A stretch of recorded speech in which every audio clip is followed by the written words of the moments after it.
TikTok. It's time to rock. It's the Sunday show. It's the #1 show on the channel, ladies and gentlemen. We're here. Then you like that? The #1 show, Rock Very Professor? good. Very good. Yes, yes, yes. Yes. How many Not others have we bad. got? Good to see you. Good to see Brad. Sorry we're a little bit late, ladies and gentlemen. I was I'm not going to bore you with the details, but it was a work-related phone call on a Sunday.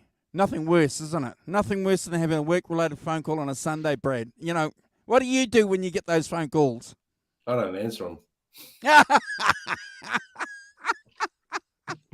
You see, okay, he doesn't answer them. I'll tell you this. About 4 years ago, I spoke to one of my team on Christmas morning because I knew if I spoke to them for 10 minutes, then they'd have a really nice Christmas. And if I didn't speak to them, they'd have a terrible Christmas. So there. So, yes, I am available for my team to ring up at any time. Fantastic.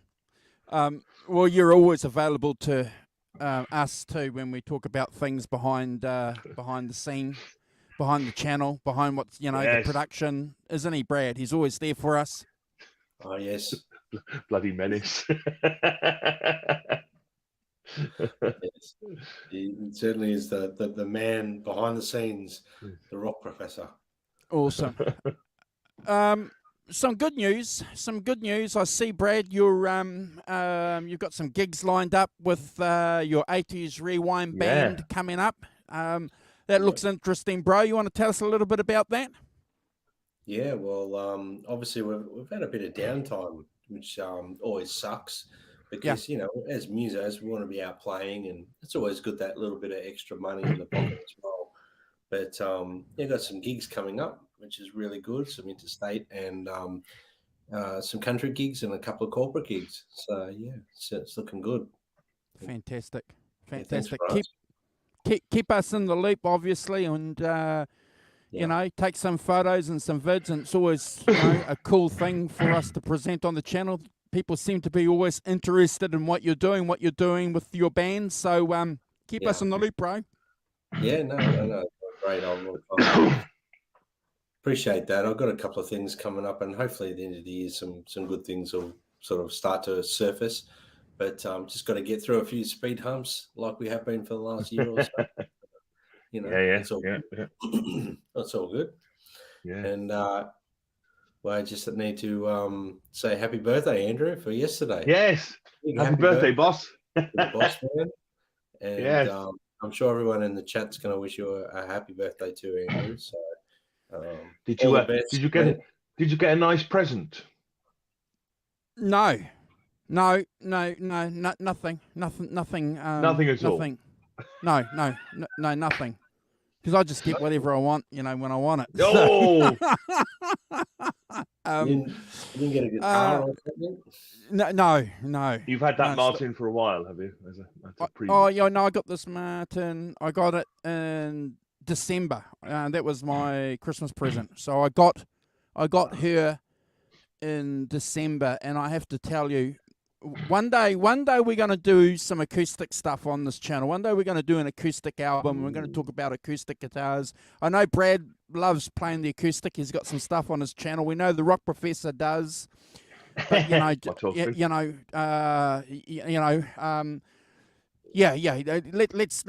pick a blues acoustic album. There's a ton of them for us to rank, and we can talk about acoustic guitars. But I'll tell you what. I've had a lot of acoustic guitars, Brad and Simon, over the years, and it's one thing that they say about Martin guitars, they get better as you play them. So my D28 is 4 or 5 months old, and I swear it's sounding better week by week, Brad. It's fantastic. Settling in. Your ears are adjusting to it too, I'd say, Yeah, I've made a few changes to it. I've changed a lot of strings. I put 12s on and 13s. Didn't like the 13s. I've got 11s on there at the moment, which is really, really good. But I'm going to tell you guys something. This is a true story. So I'm sitting down playing it, and I've got I've got a bit of a tummy. It's not a big one, but it's The need for a belly cut, yes. it's a friend. And anyway, so I'm sitting there, Brad, and I'm playing, and I can hear these noises, and I'm going, "What the heck is that?" And because I had dinner, and I can hear my tummy rumbling coming through the back of the acoustic guitar. And it's amplified. Yes, through this. And I've never, I've had, I've got a lot of cheapish, good average, acoustic guitars. Never heard that before in my life. Unreal. It's hilarious. Sound box, yes. Yeah. Dear, It's great. It's great.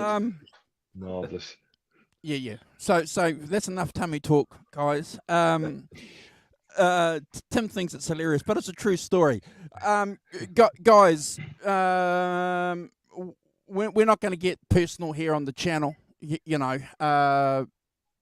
but I'm going to ask you if you can keep Brad in your thoughts and in your prayers for the next couple of weeks, couple of months. We know that Brad would appreciate any prayers and good vibes you've got for him. Please keep him there. Thank you, Andrew. Yeah. The dismantling of the beer dispensers, Mike. Yep. Oh my Lord. Yeah. That's dear. true. So we've got no news this week, ladies and gentlemen, which is interesting. We've got so we're getting kick off the show. What do you reckon?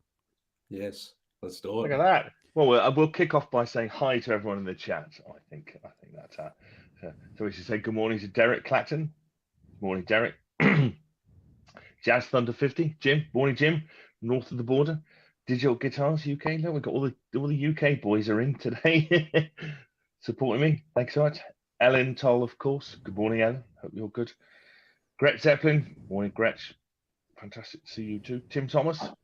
Hey now. Jimmy Ray Hawkins. Holly Lewis. Morning, Holly. I've had to revert, Holly, to my mug's been stolen by my daughter. It's next to her bed in her bedroom. I didn't feel like I could go in and nick it back. So we've had to revert to the VCS3 one today. Look at that. I've gone all synth in honor of the 80s. Actually, VCS3 is a 70s thing. I won't tell anyone. So Holly, Tim Thomas, Jimmy Ray Hawkins, who's still awake in Southern California. Nice. Very nice indeed. Davey Woodford. Good morning, Davey. From sunny Cyprus. Good to see you, Davey. Davey, you're a legend. You're going to have to come and do a show with us. You promise when 24 Nights comes out, come on, do a show with us, Davey. We're gathering up the 24 Nighters and getting you to come. Fantastic. Keith Campbell. Morning, Keith. Hope you're good. Jonas Halberg. Good morning, Jonas. Hope you're good. Ellen. We've got Hugh Caldwell. Morning, Hugh. Again from north of the border. Yeah, fantastic. I think lots of comments this morning. Fantastic. It's yes, we do, Hugh. So fantastic to see everyone. I hope I got everybody. I didn't miss anyone. Digital Guitars UK. Did I miss you? Good morning. And Hugh, yeah, I think so. Hopefully I've got everyone. I'll keep an eye. See if I missed. So morning, everyone. Thanks for joining. What's that? There's a question for you, brother.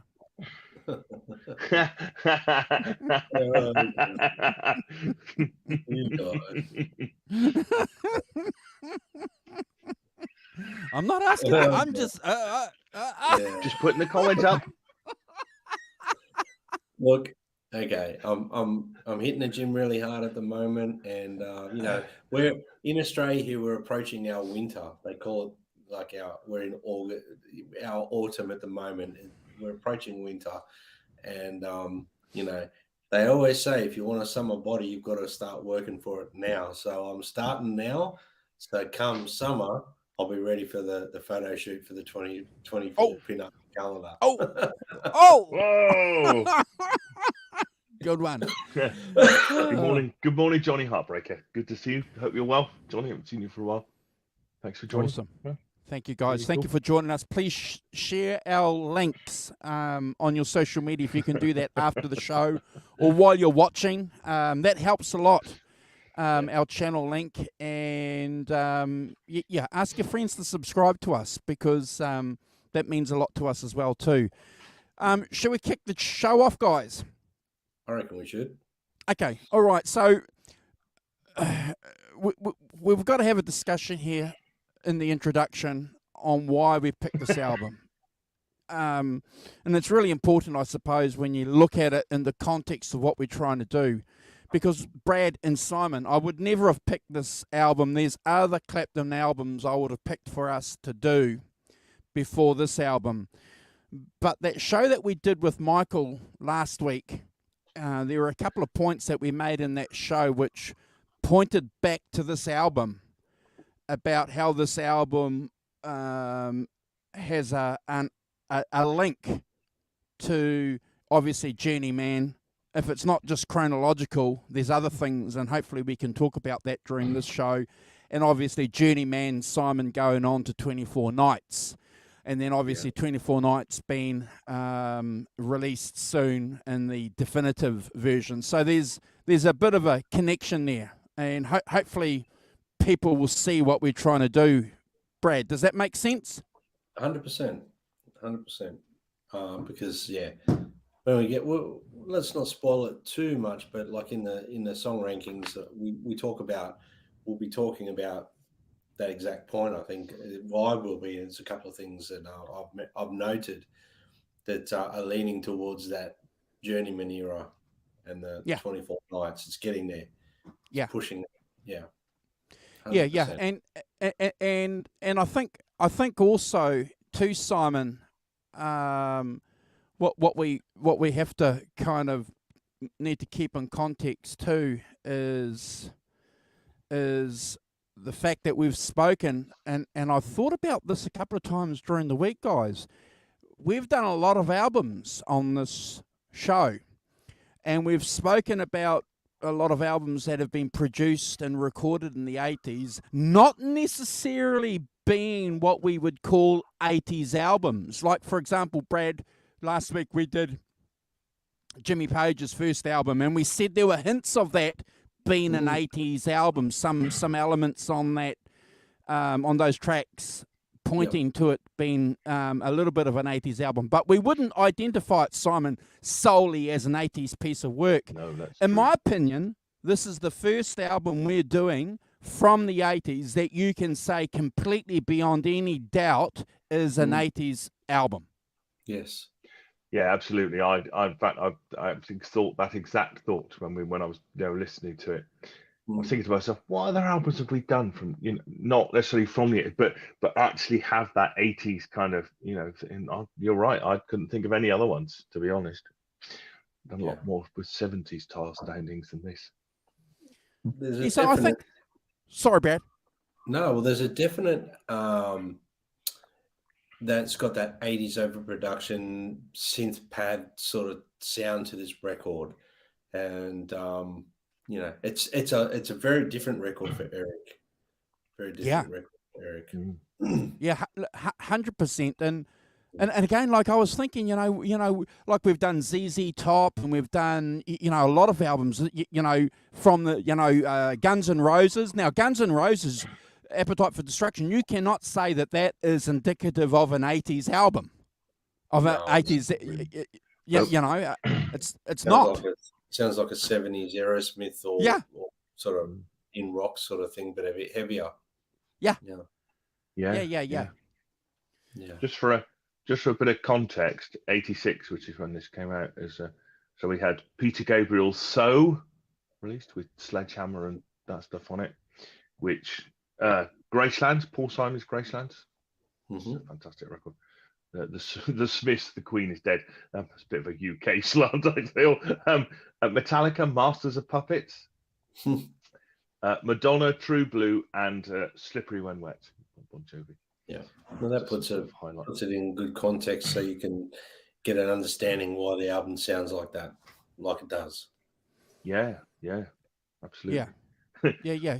So I think from that perspective, this is a landmark for the channel. We can say that this is definitively an 80s album. Which again is going to be interesting. It's going to be interesting in the context of where we go from this album. So let's not overanalyze it too much. But basically, I'm just going to quickly do a bit of an intro here, guys, and then ask you when you heard and became aware of this album.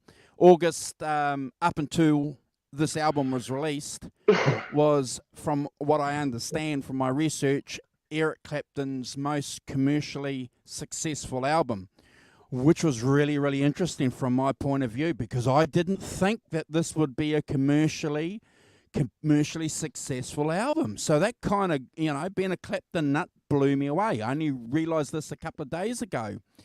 Number 3 on the UK chart, spent 47 weeks on the consecutive weeks on the charts, which is a pretty interesting thing for an album to do.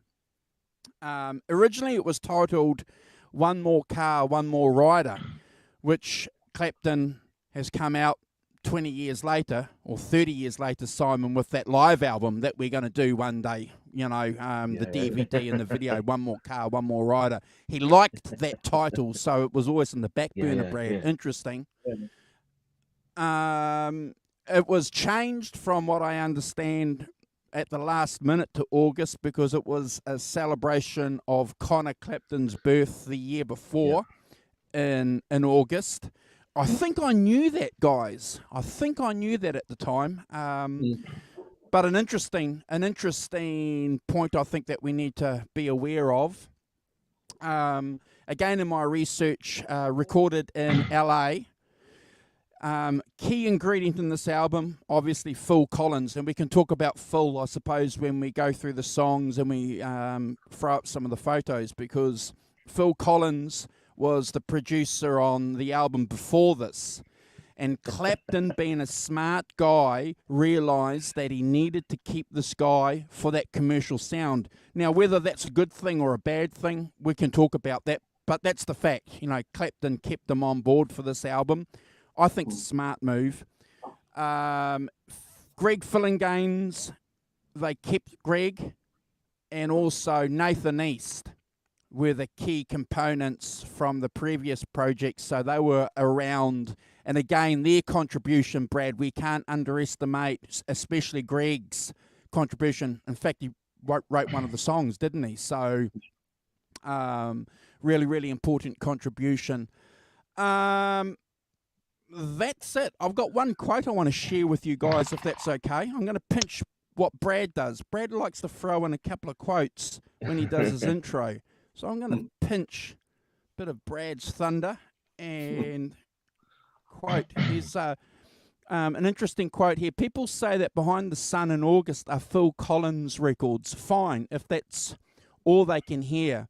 They're not listening properly.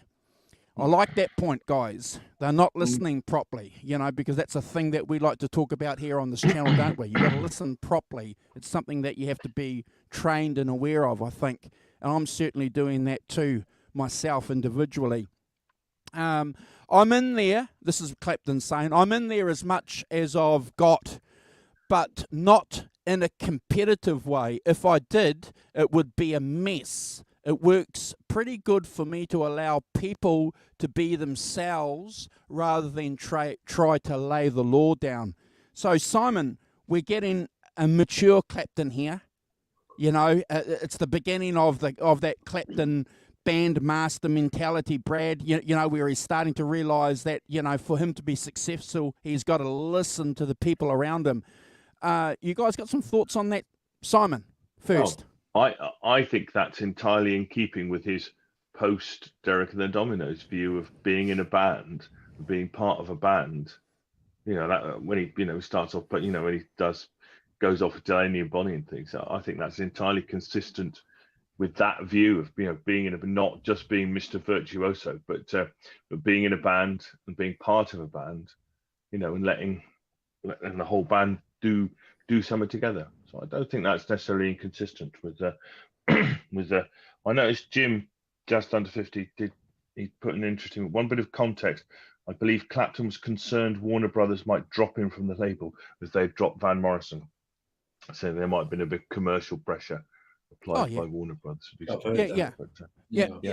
There always was with this album and the album before that.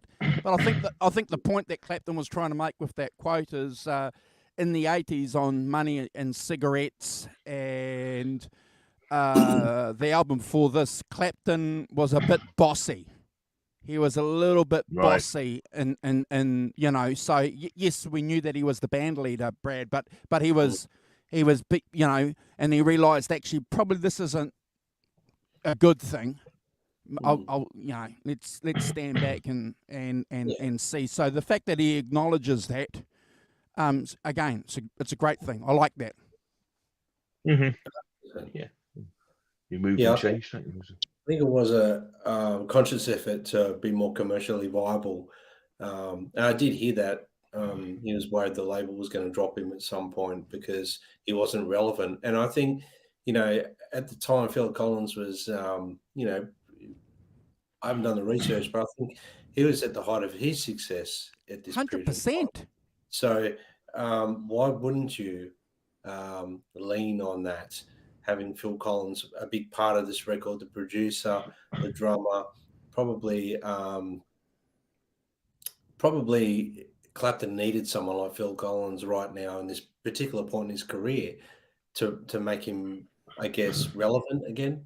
And because I feel like maybe through the 80s, he lost a bit of momentum because, the 60s and 70s, everyone knew who Clapton was. The 80s, everyone knew who he was, but there was all this new music coming out at the time. And I think he wanted to remain relevant. And Phil Collins was, I was just listening to Phil Collins last night with my girlfriend in the car. We put on How I Wish It Would Rain Down, and Clapton's playing on that. That was like a big thing for me to hear Clapton playing on that song. And so it was almost like for me a pretty comfortable transition for Clapton to do this with Phil Collins because he was doing all that stuff with Phil Collins anyway. Really, it's like an extension. Really, he's just doing his own career. He's a solo record, and Phil Collins was a big part of that sound. Massive part. And Clapton has come out on record saying that the great thing about Phil Collins is that he understood radio play. He understood how transitioning from an album, which is what Clapton was doing, as you said, doing these albums, and then being able to take from the album, Simon, that crucial radio play, song, sound, which is crucial because you had to have those singles, even in the mid 80s. If you weren't having those singles, I think it's a smart move for any musician. Yeah. Like you say, for example, I can't think of anyone that's big and famous at the moment. Isn't that sad? I can't think of anyone that's relevant at the moment. But say, for example, someone came to me and said, I'm going to produce your next album, and they were selling millions of dollars worth of records every year. I'd go, okay, let's do it. Yeah. Why not? We got nothing to lose. Correct. And he had nothing to lose at all. So, and it's a point that we like to make on this channel, don't we? Rock and roll is a business. Yeah, show and business. Yeah. You got it. Yeah. I also think that sorry, Simon. The other interesting part is that this is where I think, this is kind of where you can see a fragmentation of the music business into different areas. And so, you've got this particular, this kind of pop, kind of, radio friendly kind of play, but there's other things going on at the same time, kind of maybe more undergroundy things, a bit like Americana is now and stuff that, and I think it's the beginning of this, the separate genres are starting to set up and do their own things a bit, and not necessarily have too many touch points between them. When I was Good point. looking to see, only because I was interested, because I was looking to see what I was listening to in 1986, the albums I was listening to in 1986 compared to this, because and I was listening to REM, Husker Du, the Triffids, Green on Red, bands like that, kind of Green on Red and REM are kind of what I might call Americana. The Triffids are an Australian band, but Sandy Devotional came out that year. It's a great record. But yeah, so I was clearly off on another planet. But yeah, but I was able to be in that world and have quite, have albums and things that I liked in that world, but not be a part of this very much at all.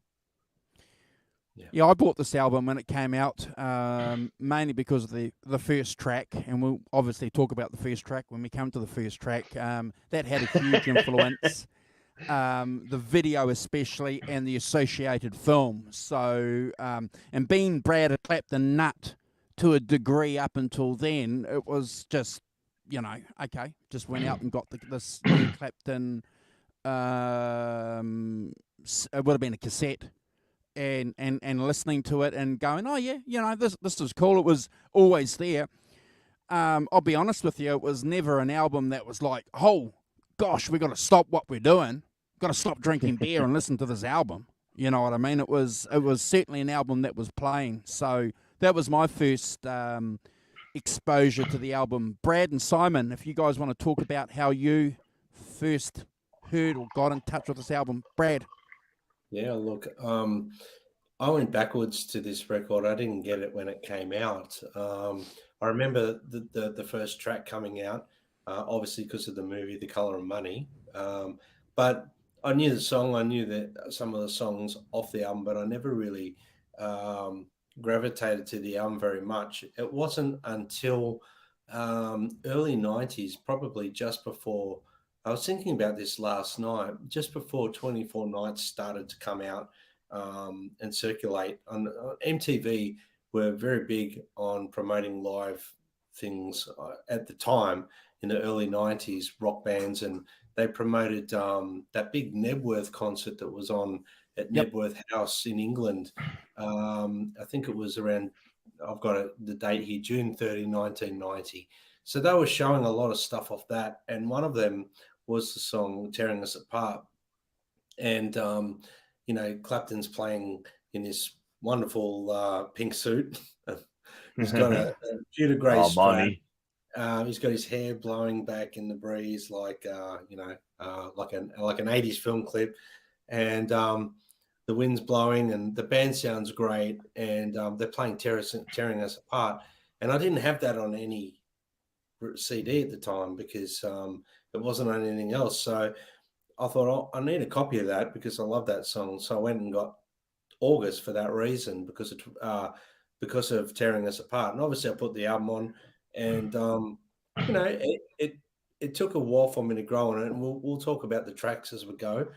It's definitely not one of my favorite records of Eric Clapton, but I think it's an important record. I think it's a good album, considering the time. And it's very important that we talk about it on this channel because, as you're alluding to, Andrew, with the 24 Nights stuff coming up that we'll be discussing, I think it's a very important step. Yeah. But does anyone remember? Do you guys remember that Nebworth concert that showed and aired? It was on MTV here, and it was I think he got up and played 3 or 4 songs, Pretending, Tearing Us Apart, and then there was I think You Better Watch Yourself, and then Dire Straits gets up and played Solid Rock with him, and then Elton John gets up. It was a really cool thing that was played on MTV, and so that effectively got me into the August album. So I went backwards from there. Cool. Simon. Well, to be honest, it bypassed me completely. This album, I've not. Well, clearly, I must have heard the singles at the time, although 87. As I've said to you just now and alluded to, I really just wasn't in this space at all. I was in like an alt rock space completely. Really, listening to bands like Husker Du and REM and things, Life Thrift Pageant, and that's where I lived in this period. I was never a fan of this stuff. I didn't like the Phil Collins stuff, which is contemporary to this. I didn't like the sound. I still don't like the sound, to be honest. It's really, as you can see, I was much more off on a much more organic kind of guitar path than this very heavily produced, heavily processed album, really. So I've not listened to it before now because I never liked the singles that came off it. So listening to it now has been an interesting experience. I bet. Cool. Wonder if I get to track 2 before I'm banned. Shall we kick off the rankings? Let's do it. Okay. Yeah. All right. So, Yes. going to give you a bit of history, ladies and gentlemen, personal history in relation to the first track. Again, I had no idea. It wasn't until, you become a Clapton nut. We mention this a lot of times, and you start reading information that this song wasn't even part of the whole album, that this song was a song that was demanded by the record company to be included on the album. So, at the time, Brad, in 86, 87, we had no idea. This just sounded great on the context of the album. It was a single that we knew that was dominating radio play. Tom Cruise, Mr. Cool with Paul Newman, The Colour of Money, great film. It was like, wow, and a pretty cool song. So in the context of 1986, 87, I had no idea until obviously a little bit later it was kicked, one song was kicked off for this. And again, the record companies are always going to pull rank, aren't they, Simon? How many times have we heard that over the years? How many times? It ain't going to stop, is it? No. It's the business thing. Yeah. Absolutely. Yeah. Ain't going to stop. So that's a bit of the background to this song here, ladies and gentlemen. So just give me a second here while I read my notes. Okay, excellent guitar work on this by Eric. Now he's playing, ladies and gentlemen, we'll talk about this when we show the photos. Now he's playing his prototype Clapton Stratocaster. Blackie is put away. Blackie's retired. The frets, Brad, are worn down to the neck, it's unplayable. So we're getting Clapton now playing his signature. And for the sake of argument, we'll just call it a signature Strat, even though it was the Proto Stripe. But we've, just in case someone watches this later on and says, actually, it was his Proto Strat, not a signature Strat. Yeah, I think you'll find, Mr. Morton. Yeah. All right. So he's playing his signature Strat at this time. What I like about this song, Simon and Brad, and I'm going to give you guys a little bit of room here to talk about this song. What I like about this song for me, straight away, this song for me epitomizes everything about the 80s that we spoke about. It's a great song. I love the rhythm. I love the tone that we're getting with Clapton on this. It's so much different from the previous album, the tone that he's getting on this track. I was hooked, Brad, when I first heard this in the context of the album. I'm going to give it a 9 out of 10. It's never a skip. That tone, the beginning of the tone on this track is definitive for me. Who's going next? I think it's me. Oh, the Rock Professor. Well, as I said, where do I start? I mean, I think that it's quite a strong opening track. I can see why they chose it. It comes from a film, in terms of programming, and I completely understand this is what you put it in. I can't bear the drum sound. I find it overwhelming, overpowering. I think the keyboards are really dated now. I, unlike you, Andrew, I've listened to it in lots of different stereo. I listened to it in my car, listened to it on my stereo, listened to it on headphones. I think Clapton's a bit lost. I don't hear huge amounts of guitar. He fits in, it's fine, but I wanted a lot more guitar, really. I think, you know, when it comes to solos, you know, there's quite a lot of like phasing or effect on the guitar sounds that I was not that keen on myself. Um, I think the brass section is pretty cool. The Brecker brothers are, you know, cool. That gives it a kind of that soul thing. It reminded me a lot, this album, of something that maybe, I mean, it's clearly Phil Collins is, you know, if you listen to Face Value, there's a tremendous link between the two. Why not? But also things like Earth, Wind and Fire and, you know, black R&B from the time as well, which is not bad. That's good. I think he sings really well. I think he's in really good voice on this record. I absolutely, you know, I think that for me, that's one of the strong points. As I say, I wasn't really that keen on the guitar sound. I think it's, you know, there's not enough of it for me. And I think, you know, there's the solo at the end is a sort of flash of the old Eric a bit, but I don't know. It's interesting. And clearly, you know, he's in a sort of, you know, in a bit of a malaise in his personal life in this particular time. I thought that was quite reflected in the seemingly the malaise he was on this album a bit by not being in it, but kind of just in it. So I mean, it's a very classic 80s song. It does all those, you know, if you like Phil Collins and you like those things, it's right in there, and it's, as Andrew says, it's incredibly commercial. You know, sold in droves. So I'm clearly wrong, but that's all right. I don't mind. I gave this a 7 out of 10. You know, when I got round to the fourth time listening, when it gets to, I'm just like skipping on to the next track. To be honest, you know, I'm not necessarily listening to it all the way through because I've got the measure of it. So, No problem. Brad. Oh, well, bit of a contrast between you two gentlemen. So I'm going to come right up the middle here. I think I'm going to come up and I just spread out over the top of you two.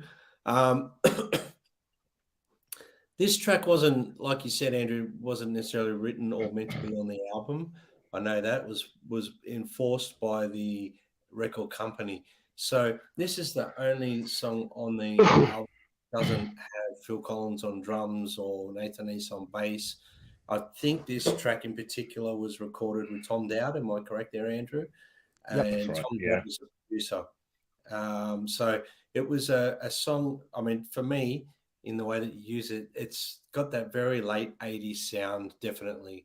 It's got, I think for this record, and it's a very heavily 80s sounding record. It's a great opening track for the album. I don't mind the song. It comes straight in with vocals, which is something that, you know, a lot of Clapton songs would have a long intro before vocals would come straight in. So the song starts, it's in the way, like straight in. It's written for a purpose. It's written for a movie. It's written Correct. that way. Every time I hear it, it reminds me of Tom Cruise and Paul Newman, this song, In the Color of Money. I don't know why. It just does.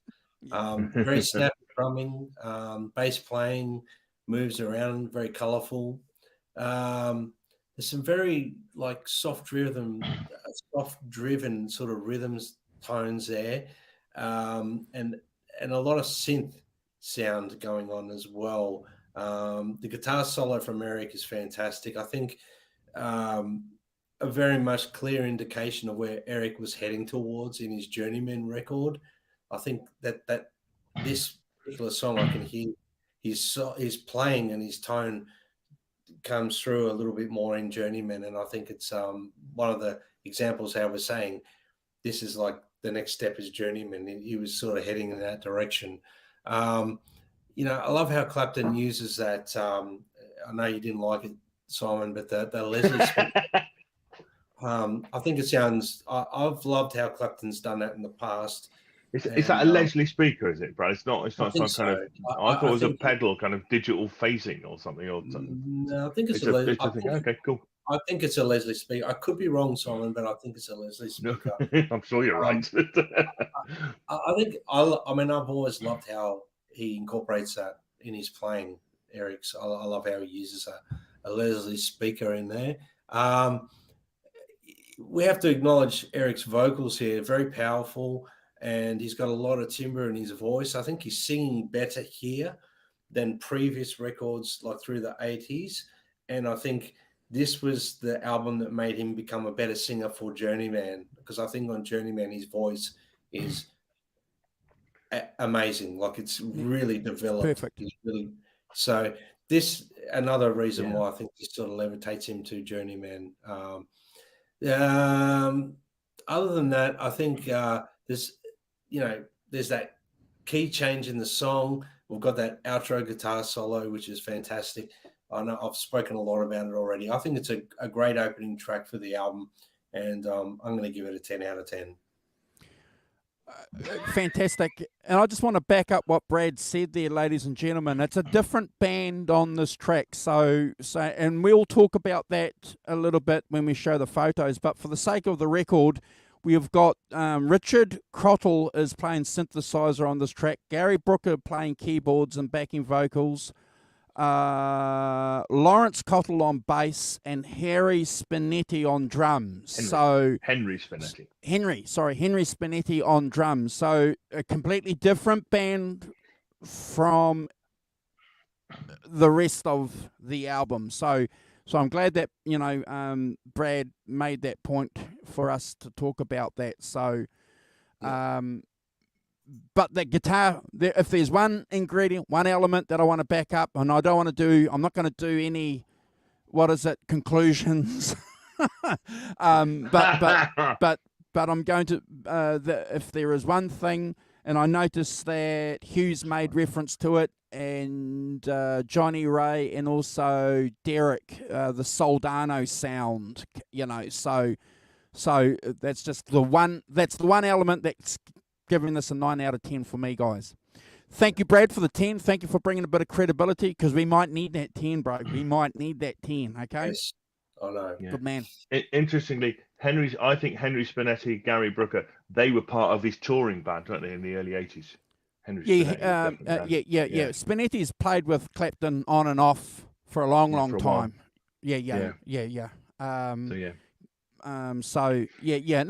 Interesting observation, and thank you, Brad, for pointing that out for us to talk about that. Next track, ladies and gentlemen, is Run, written by a Motown giant, a guy called Lamont Dozier. Of Holland, Dozier Holland. Yes, absolutely. Yes. Two giants of songwriting. So go and check those cats out. But here is where we get that tight, professional, new commercial sound coming through, don't we? With the official album band coming through. You got Phil Collins on drums, Phil Gaines on keyboards, and Nathan East on bass. It sounds a lot different, doesn't it, from the previous track? It's it's remarkable, the difference, and for a lot of reasons. It's a different bloody band. And all three, mainly, and all three. But in the context of me listening to it historically, I don't think I picked up on that back in 86, 87. I didn't pick up on that. It wasn't until the late 90s where I could identify the differences. But that's the point that we said earlier in the intro. You got to listen properly. What are you listening to? I like the three vocalists, the three of them singing vocals clearly on this, Brad. It's fantastic. I don't mind this commercial Clapton coming through. This is the song proper to the album, if you understand what I mean. Look, I like it. It's a 7 out of 10, Simon. It's never a skip. Right, Professor? Well, interesting. Yeah. I mean, I think that, that I should preface, that Eric as an artist, you can't just keep doing the same thing. I accept completely that that any artist, and any artist from this period, and as everyone on this track will know, I'm a great fan of Bob Dylan's, but those there's a couple of mid-80s. What is it? Empire Burlesque was on the mid-80s album of Dylan's. I'd find it unlistenable because it's got this kind of it's like, but I completely respect the artists, need to move into different areas, to do different things, to experiment, to find out, you can't just keep playing Layla, can you? I mean, that's, great though it is, it's not something that you can keep doing. You have to keep finding new directions and new things to do. So I completely respect what he's done here as an artist and as a as a musician. You have to grow and you have to change and you have to experiment. And you experiment with the things that are happening around you now. It's where you can't look into the future and find on going back is not necessarily what you want to do. So I completely respect his right to do this stuff, and I think it's always Eric's always worth a listen. Even if it's not your bag, and this is particularly mine, but I think I agree. This is where the kind of that kind of funky R&B bit really comes in as well. Funky guitar, funky bass run. I think the one thing for me is that I wish the drums were a bit lighter and they swung a bit more. I think they got that. Get out the lead piping and hit it with the lead piping kind of thing. I just feel that kind of it just stopped. I think that just back them off a bit, Phil. Just lay back a bit, man. Chill out, moon boy. And I just feel, but as I said, I'm not a huge fan of that 80s kind of keyboard sound, but that's the sound that was around. Clearly, I'm in the minority because it was massive commercial success, and and as I say, I respect Eric's right to do that. I think there's a cool sax solo, and Holly said this, and I agree with her that the guitars for me are quite far back in the background, and even when Eric's playing a bit with solo, it's not. They haven't pushed him up in a mix. He's still kind of in the mix, which may be what he wanted. I'm not suggesting, if it's me, but I too gave it a 7 out of 10, Mr. Walton. So yeah, so Awesome. you and I are on the same page at least, although I think coming at it from different angles. But, so Brad. Okay, Run. For me, I have to, before I go through the song, I have to say this is a very different sound for Eric Clapton.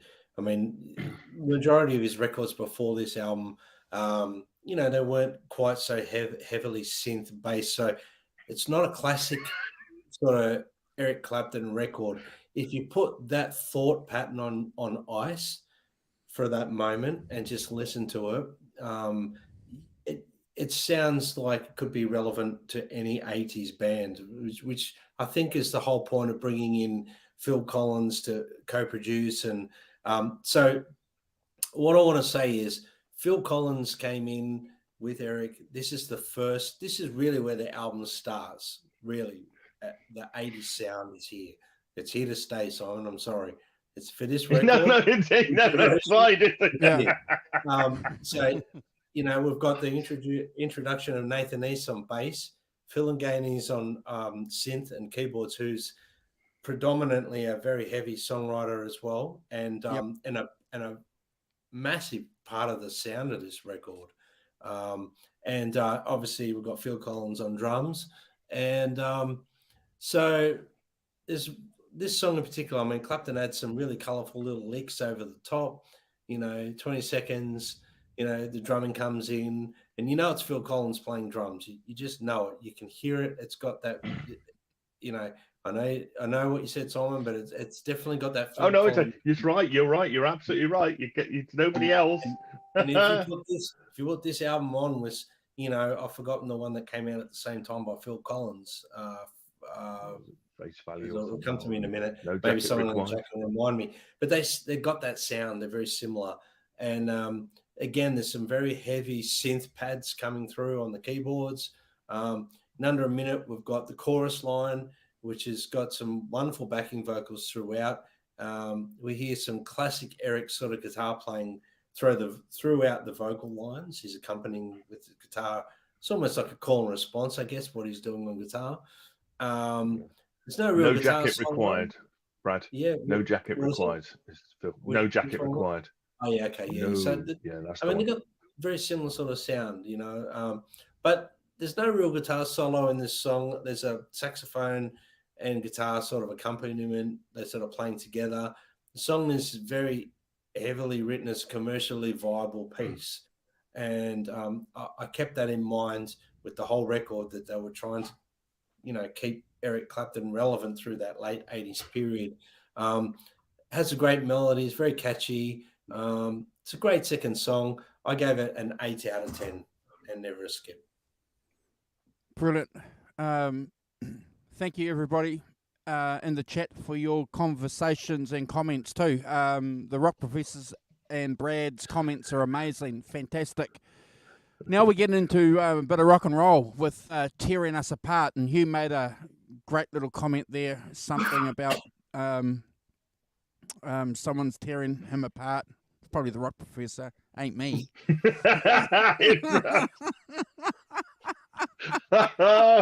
ain't, Hugh's trying to ban me from the channel. I think a very good idea. Yes.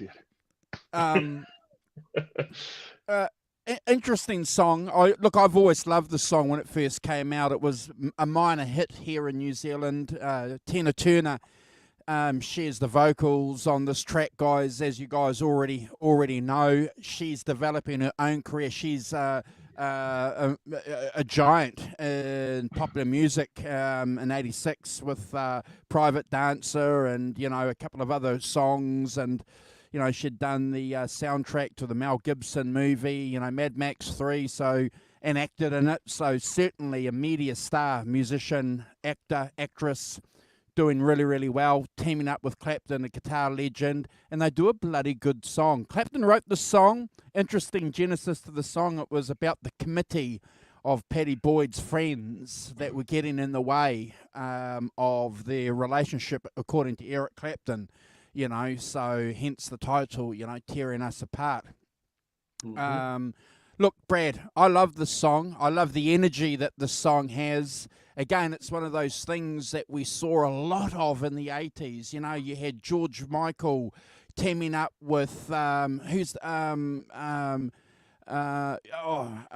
Franklin. You had a lot of that crossover stuff. Dusty Springfield with the Pet Shop Boys, So, again, this wasn't unusual. It was quite a cool thing to do. And I remember that.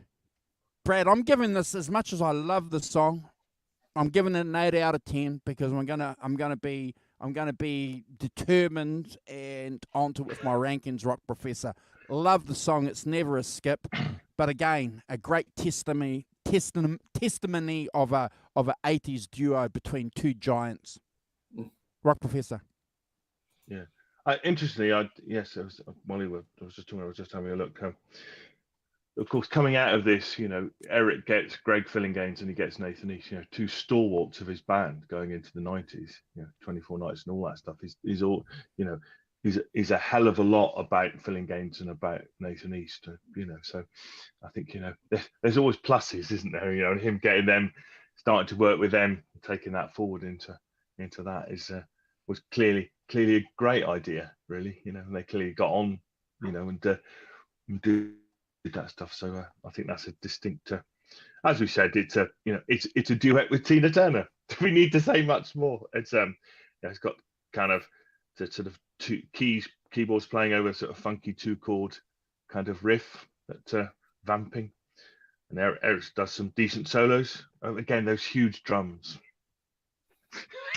Calm down, Phil. Calm down.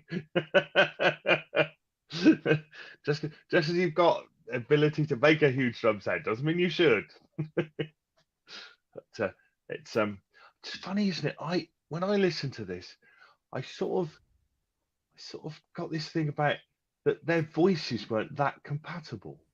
When she's singing backup vocals to him at the beginning, at the end of the first verse and into the chorus, before she sings a verse, I was thinking to myself, it sounds all a bit.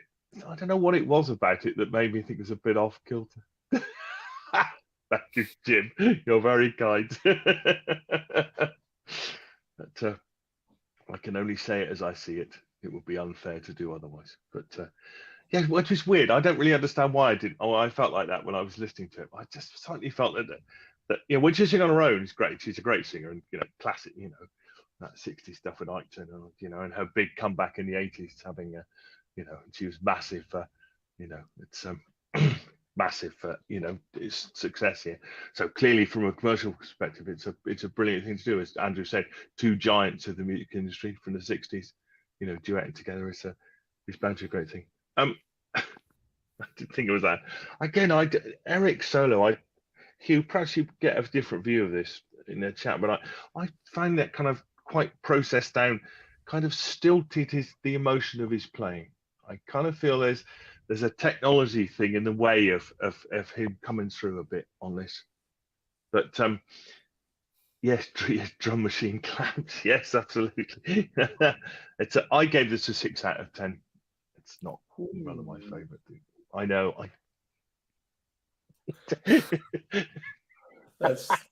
I'm not in kilter with this at all. I mean, kill me off now, shoot him now. No, because it's a different album for Clapton. It's not a typical classic Clapton album. It's not. Yeah. So you're either gonna love it or hate it, I guess. So. I accept. I accept that I just somehow, it's over here, I'm over here, and sometimes you're like that with albums, aren't you? It's just Well, Tearing Us Apart, as I alluded to before, it's probably the reason I bought the album, because in 1990 I watched that Nebworth clip of him playing in his pink suit with a pewter grey Strat, playing Tearing Us Apart. And if you haven't seen it, Simon, I suggest you go watch it. You'll have a whole new appreciation of this song, because I actually think that version is better than the recorded one here. 100%. Yeah, 110%. Yeah, go and check it out. What they've done with this version on that album, on that concert, yep, second to none. It's amazing. And obviously, hearing this in this format on this record was maybe not as blown away as I was with the live version. That's what I'll say. But it's got a very dense, like synthesized, like intro that leads us into that very catchy and snappy sort of third song on the album. There's a lot going on musically here. Eric plays some fantastic rhythm guitar with that chordal stuff that's going on during the verses. At 20 seconds, we hear the guitar melody come in, which is, it's a wonderful thing. Eric seems to always come up with wonderful melody on guitar, like Layla. He's got something about the way he writes, and the little lick that he plays, it's very catchy. It's like you know it, but you don't. So it's very catchy. His vocal on this is outstanding. It's a well-written song. It's very catchy. Like I said, that I just picture him playing in a pink suit and the wind blowing his hair backwards in this one. The addition of Tina Turner to this song makes a lot of sense. Yep. It has a very Tina Turner vibe sound to the song too. And I don't know whether that production-wise they pushed to maybe incorporate that sort of Tina Turner sort of thing, 80s Tina Turner I'm talking about. Yeah, definitely. Big time. And, of course, Tina Turner sings outstandingly on it. At around the 225, there's this little run that's duplicated that they do it 4 or 5 times with the bass, guitar, and keyboards. And then the solo comes in. We're hearing some classic slow hand playing. I think it's a fair bit of slide that's going on there in that solo from my ears. Or if it's not slide, he's trying to make it sound like it's slide. It is slide. Yeah. It is slide, yeah. He plays slide. You got it. And I mean, I don't mind the song. I love the song. I love hearing Eric play this song live. I've loved the energy of this song. I have a lot of memories that are attached to this song. I'll say that. So, like, for that sake, I'm going to give this one a 10 out of 10, guys. Wow. Oh, dear. Look, I have to ban myself. No, Simon, because unfortunately, I'm going to apologise to Eric Clapton soon. So yeah. Right. It's okay. We're only a few tracks in. But Holly, you're getting it. Holly, you're getting it. It's a dance album. You've got it. You're getting it. That's exactly where it's coming from. I think I'm going to back Holly up. And I just want to reiterate one point. Yeah. Allow me, because I am introducing the album. So if I do want to conclude, I'm allowed to. I just want to back Brad's point up. If you have not seen the Network Concerts version of this, it's one of the highlights. It's one of the highlights of this of the gig. This song live. So go and check it out. Tenner's not there though. No. Next track. Okay, so if we got a 60s legend playing on this song. The next track we've got a young guy, Robert Cray, coming in.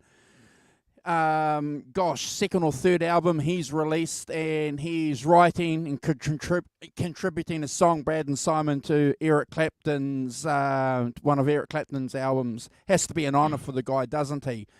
But a point, though, that we got to remember, though, that Clapton was always interested in checking out hot young guitar players. As I understand from my research, he became aware of Robert Cray when Donald Duck Dunn was playing bass with him, and Robert Cray performed with Eric Clapton, didn't he, at Montreux the year before, or the year that this was recorded. So they had some, they had a relationship going on there, which is indicative of what Clapton, as a performer, Simon, wanted and still does today, doesn't he? He likes to nurture young talent and bring that through, and we saw that clearly with Robert Cray, because he goes on, doesn't he, Brad, and plays a major role in Journeyman. Yep. And then a role in 24 Nights. So there's that connection there with Robert Cray. And one day we'll do a Robert Cray album. That's, was it Strong Persuader? Is that the album? Strong Persuader. Yeah. Bad of Strong Persuader. Yeah. Huge album when that came out. Anyway, I digress. Bear with me, guys. You got a good sax solo by Michael on here, followed by a stinging guitar solo, Brad. I love it. Eric never played this live, apparently, from my research.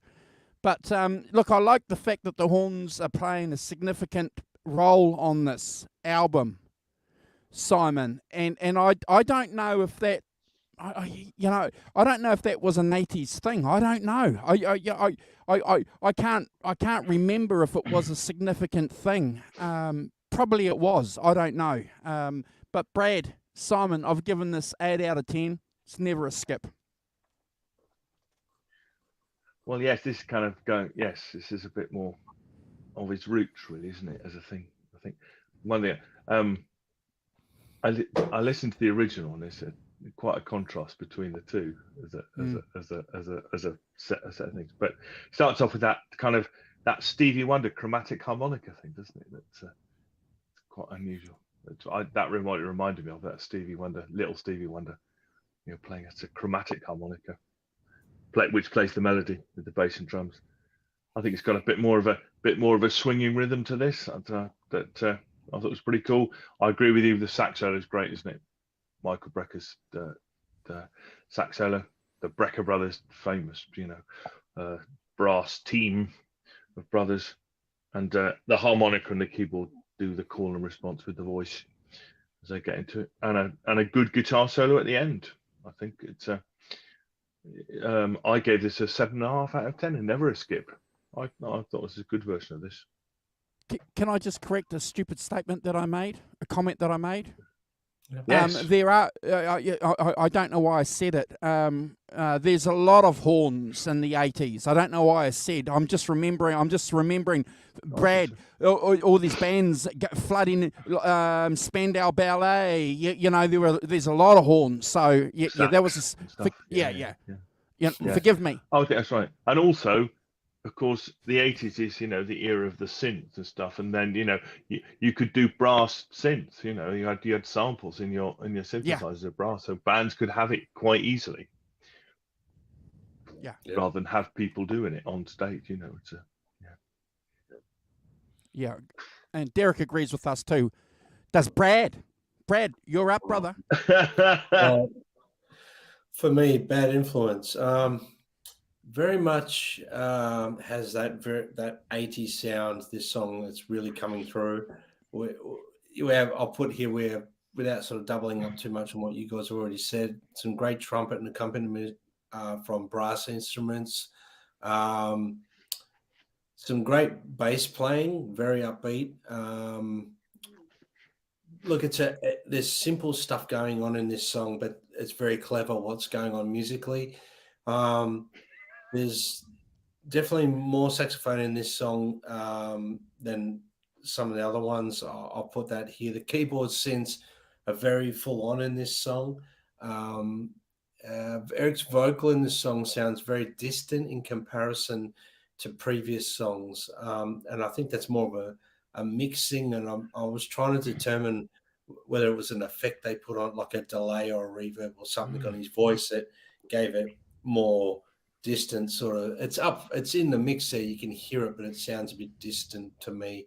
Some nice guitar playing from Eric through the solo. Without doubling up too much more on what you guys have already said, I'm giving this song a 7 out of 10. Never a skip, guys. Awesome. And again, I've got to make mention of everybody, Simon and Brad, in the comments too, who are just adding some fantastic comments. Brilliant. Thank you guys for hanging out with us. The next track is Walk Away. Interesting song. You've got some echoey vocals going on there by Eric as he's pleading his love not to leave him, backed up by those 80s synthesizers, that we're going to talk about. That's a big part of this album. It's a fact. It's a fact, ladies and gentlemen. You've got a delicate little guitar fill by Clapton going on, written by one of his backing singers, what was her name? Marcy Levy, who went on to become Marcella Detroit. It's an interesting song. Suits the mid-80s. I'm going to give it a 7 out of 10. Rock Professor.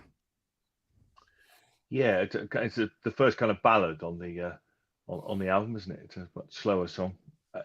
For me, I said it. I'm sorry, I'm going to say it again. For me, the drums kill it as a kind of ballad. They're just so heavy.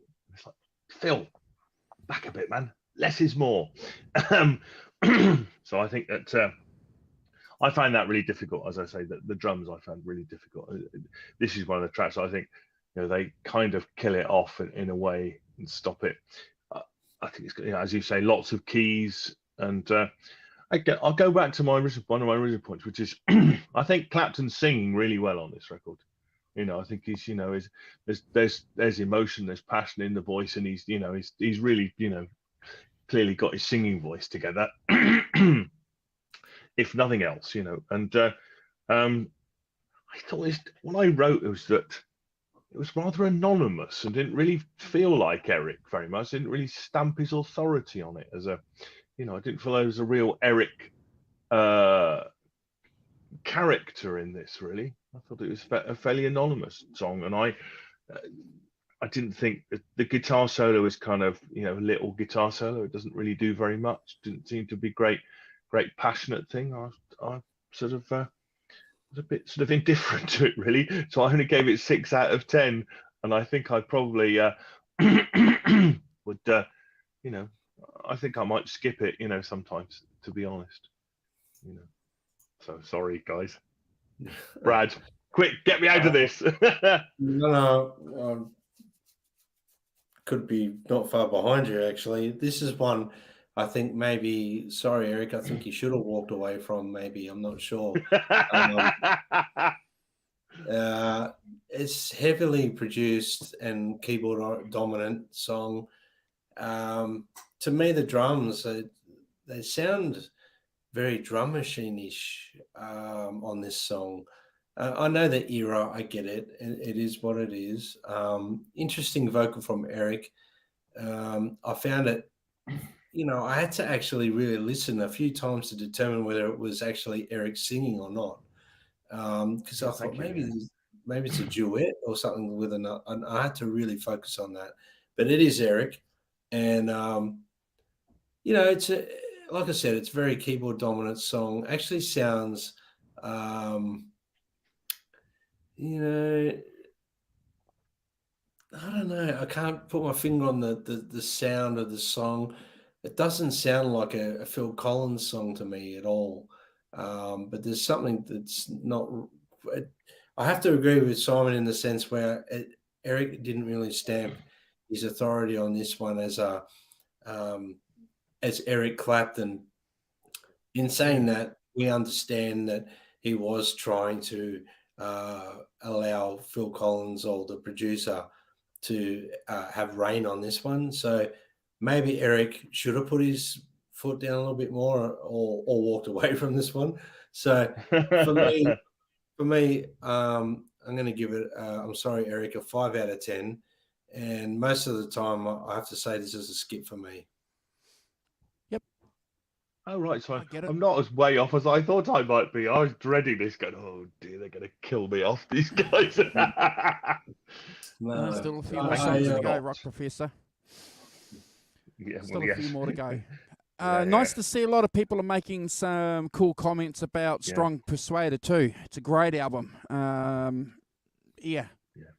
Probably something that we should put on the list to do. Next track, ladies and gentlemen, Hung Up on Your Love. So this is another Lamont Dozier song. Boy, the only thing about this song is the up-tempo beat. Clapton's played nothing like this song before and nothing like it since. The synthesizers dominate this song. There's no guitar on this track. It's 5 out of 10 and it's always a skip. Yeah. So I agree.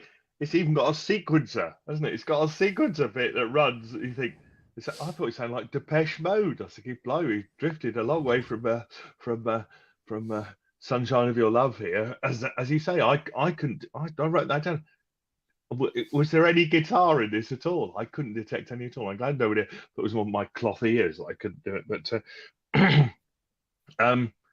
yeah, I too gave it a 5 out of 10, Andrew, and would be a skip from me. I think I didn't find it. Again, it doesn't sound like I couldn't find any of Eric's character in it. I think there's no, for me, the production and and I understand the thing about new toys. Hey, we all like a new toy, but I think, that when Eric Clapton's doing sequences, somebody needs to speak to him severely. So yeah, I only gave it a 5 out of 10. It's probably a skip as well. Brad, dig us out of this. Unfortunately, I think I might dig myself a bit deeper than you guys with this one. Hung Up on Your Love. I think Eric should have hung up his microphone stand that day and walk away as well. Sorry, Eric. I shouldn't say that. It's another heavily produced song. Lots of synth pad, like keyboard stuff going on. The drumming and bass, it sounds... it doesn't sound fantastic to me. Eric's vocal's pretty good. There's some, look, it's not one of my favorites on the album, and I don't want to upset any Eric Clapton fans or Eric Clapton himself when I give this a ranking of 4 out of 10, and it's always a skip.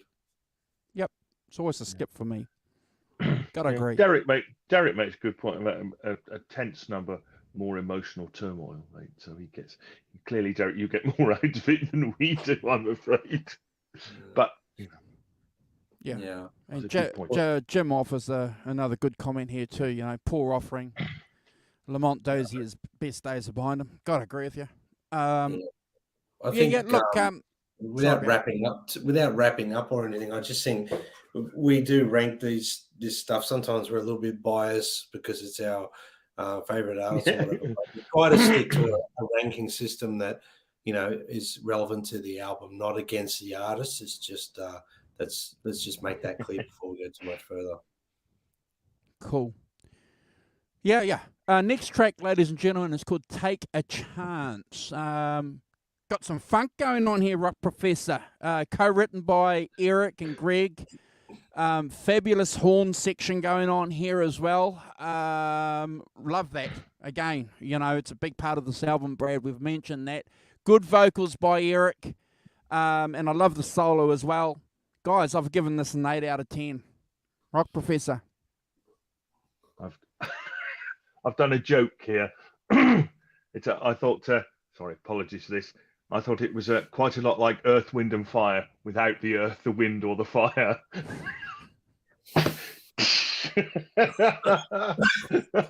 Terrible. Shouldn't be allowed. White boy funk, you reckon? But a white boy funk with... but a white boy funk, but there's two black guys in that band, so... Oh, no,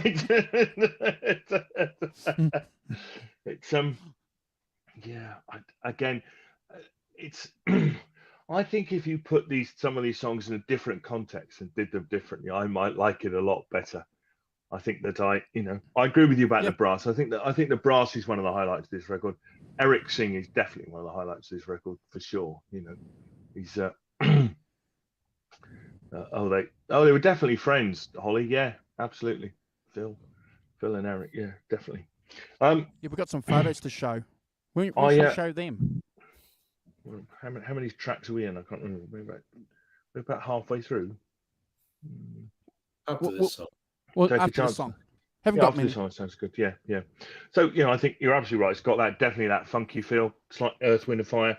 There is a guitar solo. I just, as I say, my feeling about it is I don't know what effects are on it, but I think that whatever's going on, whatever he's doing in effects wise and whatever's been on it, kind of stops me feeling the emotion of his playing, you know, because the one thing I'd say about Eric is always an emotional guitar player. He can really lay into it, and I just don't get that from this. You know, perhaps I'm missing it. I perfectly accept that I'm missing it, but I don't get it from that as a thing, and so I only gave this a 5 out of 10. I'm afraid. Yep. I'm one of those people who I'd listen to the first bit of it and then I'd skip halfway through. So I'm not saying it's necessarily a skip, but I'd only get halfway through before I went on to the next one. See you, Andrew. Thanks, Andy. Cheers, Andy. Take care. I'm sorry if we've driven you away. Brad. Take a chance. Okay, so we've got a couple of the album fillers out of the way now. So we're starting to come back, redeeming ourselves a little bit here, Eric. Pretty cool intro. There's some bass and guitar doubling each other. Bit of funk going on, as Andrew said. The drummers, the drumming is very snappy, funky.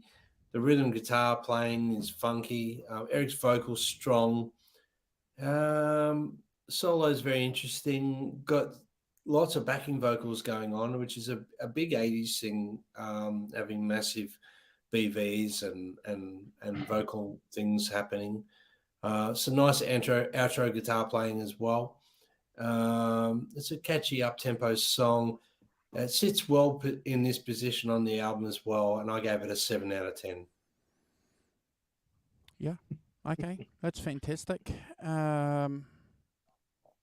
Yeah. Okay, we'll throw in some picks, ladies and gentlemen. Hold on, give me a second. We haven't got many to show, but we will go through them. There we have the record cover. Armani suit there with that 80s fashionable grey. If you weren't wearing grey in the 80s, Brad, if you didn't have grey shoes, grey trousers, and a grey jacket, man, you were. An oversized jacket too, Andrew. Yeah, that's man. Important. With shoulder pads. So that's looking pretty cool. There's Tina and the man himself. Yep. obviously celebrating the fact that they're together doing a project. This is a clip from '86 with Clapton playing his signature Strat in pewter grey. The pewter grey, ladies and gentlemen, was the same grey of a Mercedes that Clapton had at the time. So that's where the pewter grey came from. Looking pretty cool there, Brad. Yeah. That's from '86. And there's a Fender ad there. What's interesting about that Fender ad is it's just a standard Fender standard Stratocaster. It's not Clapton's signature Stratocaster at this stage. Yeah. But, you know, clearly Clapton is a big part of Fender's marketing. Yeah. Couple of stills there from '86, one from Montreux. Again, playing his Stratocaster with his noiseless pickups. Up until then, it was Blackie. Blackie was the guitar on Behind the Sun. Mm-hmm. Mm-hmm. There's Eric with Robert Cray. Robert Cray. Yeah. Yep. Very cool. That's Eric with the man of the moment, Susu Studio, Mr. Greg, Mr. Phil Collins, who incidentally is not doing too well now, is he? He's completely retired. No, he's not. Yeah. Unfortunately. Now that's the band getting ready to go on at Montreux, Simon and Brad. So you got Greg, who plays a prominent role in 24 Nights as the keyboardist. Nathan East, big smile there. Phil Collins. That's the band, the house band from that era. Looking sharp. Had to put this in. Had to put that in. This is these working class English guys trying to play the gentleman's game of cricket. Eric Clapton was only there for the booze, ladies and gentlemen, because apparently he couldn't bat for shit. Ringo Starr's in the middle. Apparently he could bat. Did he stop drinking by then, Ringo? Yeah. Was that? Yeah. I wonder where that was. That was probably at. That's another still from Montreux, and you can see behind him playing bass there is Nathan East, who's still touring with Clapton today. Yeah. Yep. Yep. And another that's a better one there. So he's playing his proto Stratocaster there before it becomes commercially available as Clapton's signature Strat, based on with the boost on it, Andrew. Yeah, it's got the boost, got the mid boost and the TBX control with the lace sensor pickups, based on the Elite Stratocaster that came out. But he didn't want the metal nut. He made sure that it had the same standard 50s nut that Blackie had. And Brad and I have spoken about this a few times, and that single piece ply bloody scratch plate. Yeah, it's disgusting. Cheapens it up, in my opinion. But yeah, great photos. Cheers, brothers. Yeah, that's cool photos. What are we doing now? We're doing Take a Chance, aren't we? No, we've already done that. We're doing Hold On. We're doing Hold On. Okay, all right. Bear with me, gentlemen, while I read my notes. So you got Phil Collins, the man of the moment, opening up this track, followed by Clapton. You got some sentimental lyrics going on, which is, indicative. We've had that kind of theme running through on a couple of songs, Brad, through the album, which is probably an interesting point for us to talk about what was happening in Eric Clapton's life up until this time. So he just split up with Patty. He was going out with Laurie Santos. They were breaking up or whatever, Clapton had apparently tried to commit suicide around this time as well. So, Clapton's going through some struggles and some trials and tribulations, ladies and gentlemen, if you weren't aware of that, at this time leading up to this album and recording this album. So kind of comes through on the theme of his backstory of his life, Simon's coming through on some of these tracks, in my opinion. Yeah. 100%. So you got the sentimental lyrics going on here because Clapton wrote this again with Phil Collins. So this is their track. This is their song. Boy, you guys were putting the boot into Phil Collins before. I'm going to put the boot into Phil Collins on this one. It's a horrible song. It's a horrible song. The vocals are just horrible. They're buried. I don't know why the song was released with the vocals where they are on this track. The only great thing about the song, the only reason why I'm giving this 5 out of 10 is the guitar solo at the end. But it's a horrible song. It's one of the worst songs I've ever heard Clapton perform in my life. It's always a skip. You see, I thought to myself, oh my God, they're just going to kill me off on this. I completely agree with you, Andrew. I found very little redeeming about this. I think, there's pretty. I thought it was, that lots of twinkly keys and bass and the choir and and Clapton. I understand that thing about his turmoil, and Derek's commented on it. Derek Clapton's commented on it. That, but I never got anything very emotional out of this. I never, that association with his private life. I never felt like it was really feeding in to his art here. And I think maybe as I say, the production kind of pushes that out. I mean, I think that clearly there's a lot of it being done to click tracks and things like that, and you know how I feel about click tracks.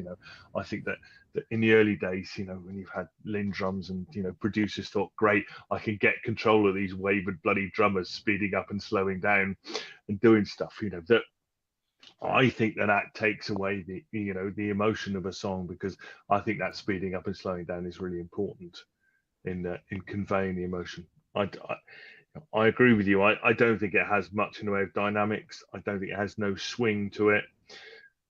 It's got those big drums that, as I've said, I can't really get on with at all. I think they take away massively from whatever emotion you might want to convey in the song.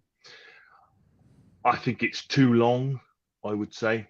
I think actually you could cut quite a lot off it and, make, I don't think it would get much better, but, I think it's just, I think the guitar solo are under the singing and things. I don't think that's what Eric would have done in the past. I don't think it's,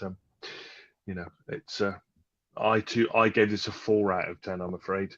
And I would quite happily place in cannon and fire out across harbour. Sorry, Eric. Sorry. Brad, over to you to redeem us from. I don't know if I can redeem anyone. Hold on. I think Eric should have held on before he released his song. It's horrible, isn't it? It's horrible. That big drum intro. Look, I get where they're coming from in this particular time. The keyboards are very dense. Well, I don't know. The guitar comes in around 20 seconds. It doubles the keyboard line, which is pretty cool. There's lots of vocal stuff going on. There's harmonies. There's all sorts of stuff going on vocally. Catchy chorus. Eric's vocal sounds very clear, very produced with some nice reverb sort of echo delay on his voice. Around 2:45, we hear a guitar solo come in. Sounds drenched in some sort of reversed delay or reversed reverb. It's a cool effect, I guess. Cool guitar intro that fades out. I get the song. I'm not a huge fan of it. I gave it a 5 out of 10 and, a skip most of the time. Yeah. Hey, Crappy Luxury, good to see you, brother. Thank you for hanging out with us. And boom, I'm saying boom to Hugh, because Hugh is again nailed it on the head. This is the warm up. This is the warm up to Journeyman. This is the album that he had to do before Journeyman. So we're starting to see the context here of where we're going, which is fantastic, because Brad, every bloody great album has to have an album that it starts from, doesn't it? Pretty much, yeah. Yeah. Yeah. And I think the redeeming comes now. I think we've got, Yeah, well, yeah. Okay, well, let's crack on, ladies and gentlemen. Thank you, folks, in the chat too. Again, I'm just blown away by the caliber of the comments that you guys in the chat make. Wow. We got all the clever people. We got all the we got the smart people. All the clever people. Yeah. Hey? Definitely. We got people that know their shit here, bro. Yeah. Shame we don't. Mate. Well, we get. What's interesting to me is that going into this, and I'm thinking to myself, God, they're going to bloody kill me off. The boys, they're going to be like. But actually, we haven't been that way off kilter for most of it, have we? No. Interestingly, that actually. That we my fear that I was just going to be so out there. Yes, oh Williams, you've done it now, but you've got to be honest. You've got to say it as you see it. Sure. The boys will be going ban him, but actually we've been on pretty much the same page for quite a lot of it, and I'm quite impressed by that. It's good. Yeah, we are. As Brad said. As Brad said, ladies and gentlemen, we won't spoil it, but we'll crack on. So the next track is Miss You, which is an interesting song written by Clapton, Greg Fillinganes again, and a guy called, I can't read my notes. I'll come back Bobby to that. Colombi. Thank you. Brad, we like this one. I like this one. We've got an upbeat R&B feel going on here, which is really, really good. It's coming in at the right time. We talk about this often, don't we, about song placement, and in the context of listening to an album 3 or 4, 5 or 6, 7 or 8 times, you understand exactly what's going on. We're starting to get it now. The song here is pretty good. I love the guitar licks. We've got powerful vocals going on here. You've got Clapton doing his trademark licks, which is, again, great. Stuff that he can do in the middle of his sleep, stuff that guys like us are familiar with. I kind of like that. The first song on the track, guys, that leaves me wanting more. It's the first track that makes me go, where's the rest? Giving this a solid 8 out of 10, Simon and Brad. Solid 8 out of 10. This track is definitely never a skip. Simon. Yes, Miss You. Not that one. No, not the famous one. Not that one. But yeah, I mean, I agree with you. I think this is a little better. There's a bit more, the guitar solos with the brass section. I think that's pretty cool. That works very well. The brass section is good. It reminded me a lot of Sledgehammer. I could sing Sledgehammer to it by Peter Gabriel in some sections of it, which is always a bit of fun to strap on another song onto what you're listening to. I think the guitar solo I felt like Eric started to cut loose a bit in the guitar solo. I felt that was a bit more like the old Eric coming through,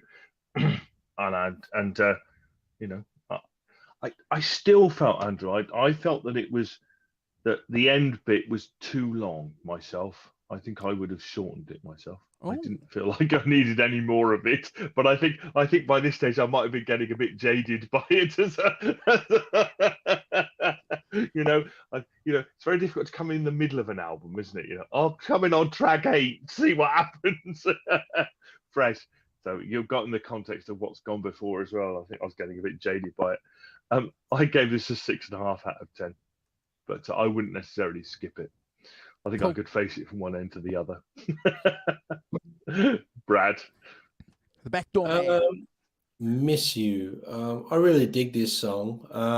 Some great bass playing from Nathan East. Phil Collins, he has something really cool and laid back going on here with his drumming. Eric's screaming lead through the intro is fantastic. I always love this part of the song. Great moving bass line through the chorus and great vocal delivery from Eric. His guitar playing as his vocal response is fantastic. So he sings, and then there's like the lead guitar parts through the verses and everything like that. Fantastic. Here we have a screaming lead guitar solo around 2 minutes 35. Eric's in fine form. It's great to hear a little bit more guitar and a little bit more guitar-driven song as well on the album. I'm surprised they put this song in this position. I would have thought this song may have been a little earlier on the album. I think Eric loved this song because you can really hear how passionately he's playing on it throughout the song. And it's a 8.5 out of 10 for me. It's a solid 8.5. Fantastic. Cool. We're cracking on. Just a question, maybe Jim. Does he play many of these songs live at all these days? I don't think he does he?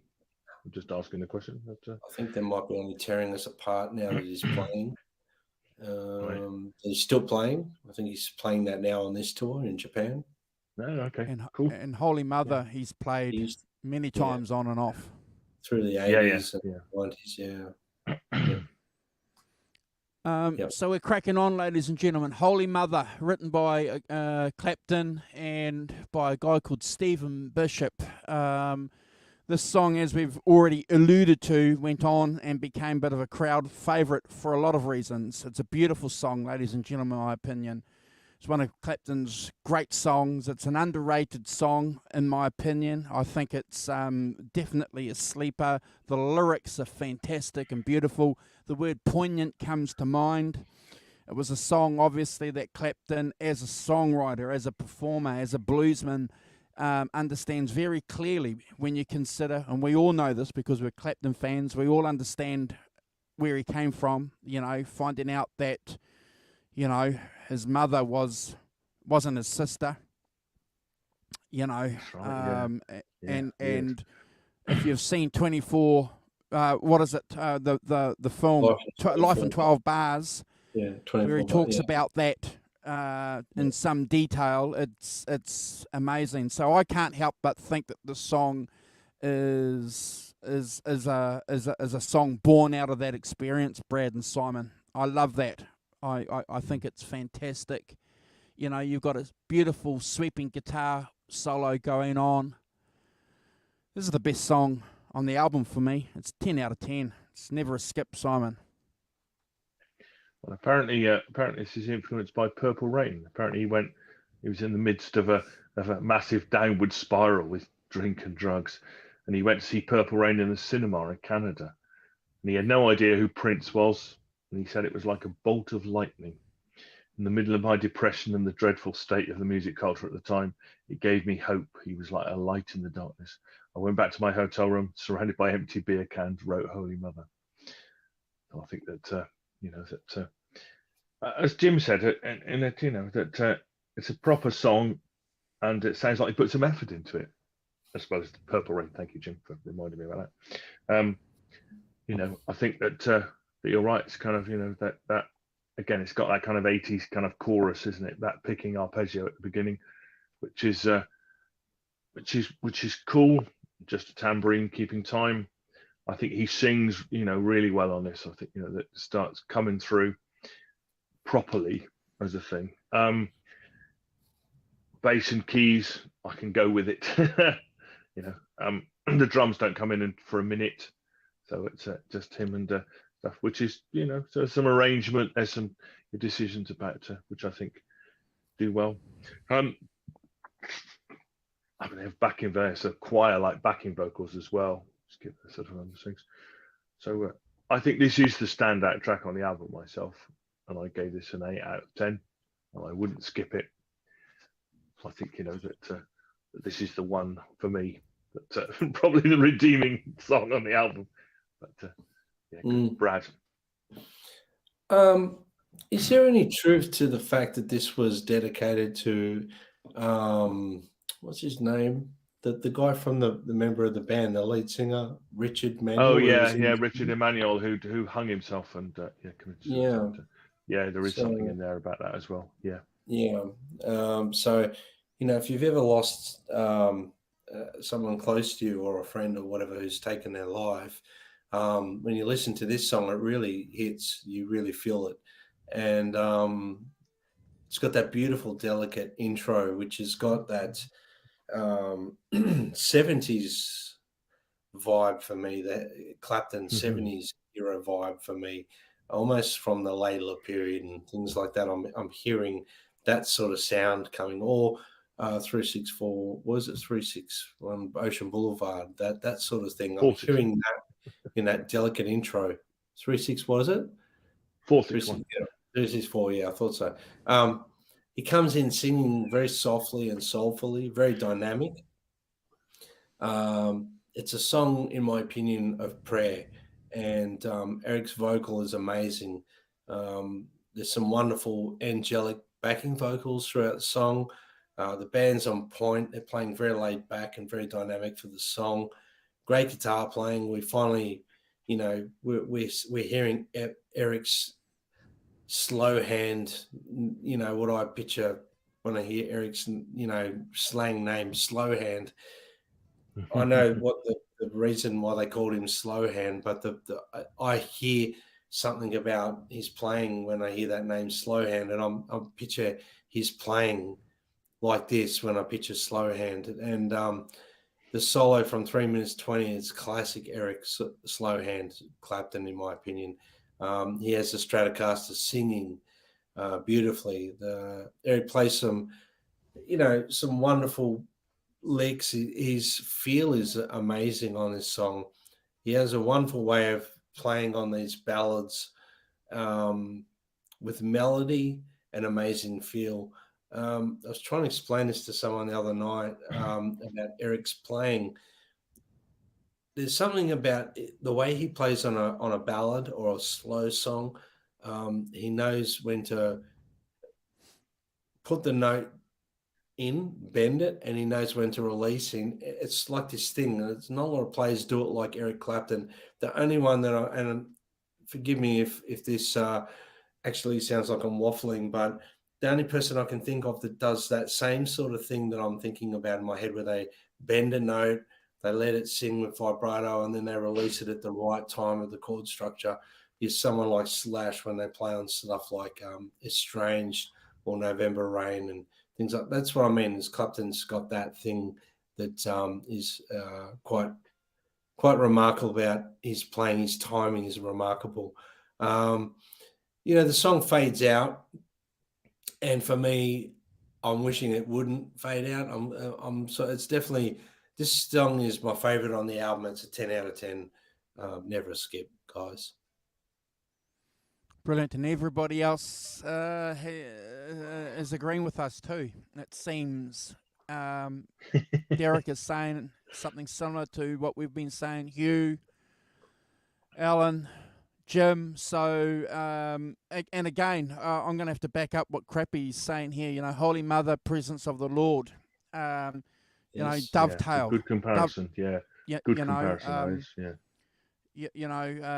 Clapton certainly has a supernatural, spiritual component to his songwriting, certainly to his songwriting, so therefore a part of his life, so, that ain't going to hurt anybody. Behind the Mask, gentlemen. Again, this song was a great radio song here when I was a young fella, when this album came out, Brad. This was one that got people up dancing. Holly mentioned it early before about this album having a dance component to it. If you didn't have an album in the 80s that wasn't getting people up dancing, you were in trouble. But I want to make this point that the Rock Professor made early on when we started doing this. These English cats knew that to be successful, you had to have people dancing, even back in the mid-60s, It was an important part. People weren't just sitting back there in the mid-60s watching bands. They actually went to bands to go and get drunk, to drink, to dance, and to go and look for friends, Beautifully put. Yeah. Hello, buddy. Yeah. You got it. Family show. Yeah, I digress a little bit, but look, I love this song when it first came out. It's a great radio song. We mentioned earlier at the top of the show that there is elements of this album being firmly rooted in the 80s. Shit, the whole album is, and this is a great example of a radio song written by, as I understand, Greg Fillinganes. He did a version of it. Clapton heard this, Brad, liked it, and thought, "Wow, let's do this." So did their own version, and everyone else liked it as well. What am I going to say about it? I'm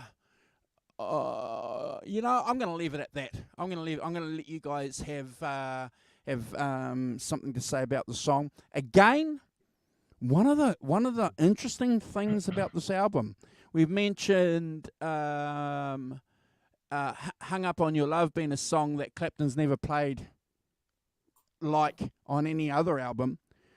We haven't heard Clapton play this song on any other album since. It's certainly nothing like this on Journeyman, Brad. Nothing. No, there's nothing like this on Journeyman at all. So a unique song for Clapton. I've given this 9 out of 10, Rock Professor. Highlight on the album. Well, I can tell you, Mr. Walton, that it was originally a Yellow Magic Orchestra instrumental. Oh, wow. Which Michael Jackson added lyrics to. And the connection here is that Greg Fillinganes played on the Michael Jackson version. Ah. And he will have brought it to Eric is Derek, I would have thought, to put on it. It was a single in the UK, but it reached number 50, and I can remember somebody Jim says, Jazz Underfoot says, Eric appearing on Top of the Pops, playing Behind the Mask. Never thought he'd been on that show. I know. So it has that kind of very, Michael Jackson fairy dust sprinkled on it as a kind of, pop record. As you say, it has plenty of keyboards playing those jaunty chords at the beginning. That's quite an upbeat song. I think, to be honest, I'm getting a bit jaded by this point. I have a question about legs of things. Yeah, it's fine. I gave it 7 out of 10. And I think it's one of the highlights of this record. I think it's a good, clean pop song, and does, as you say, Andrew, with that dance element that would get people up. And absolutely, one of my questions is why is it so late in the album? That's, if that were me, I might have pushed it up a long way further up the running order. But to have this track, whatever we are, I can't really know what track number we're on, but to have it that far down seems quite a long way down. But yes, 7 out of 10 for me, but not a skip.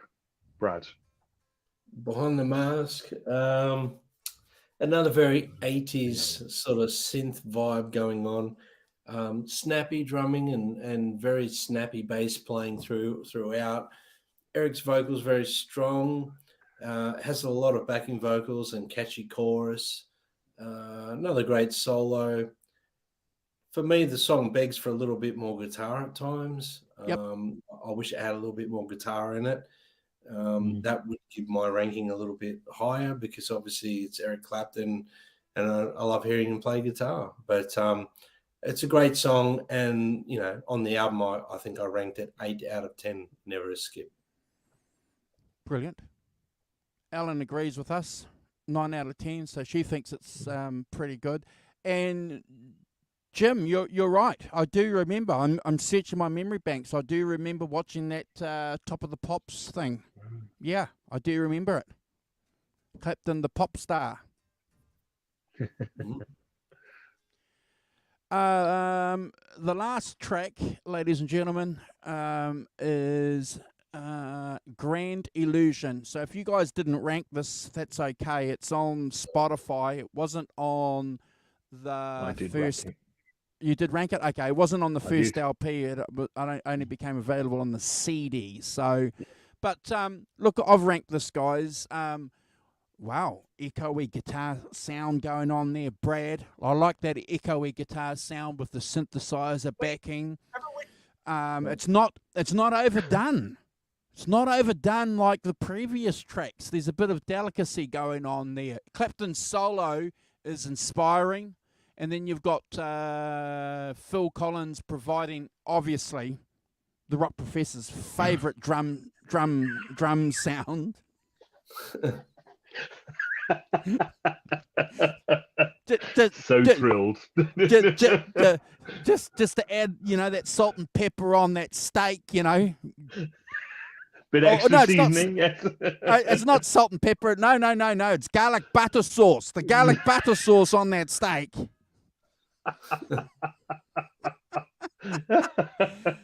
Oh dear. Look, I like the song. I think it's a fun song. I like the echoey effect, Brad and Simon. I've given this 8.5 out of 10.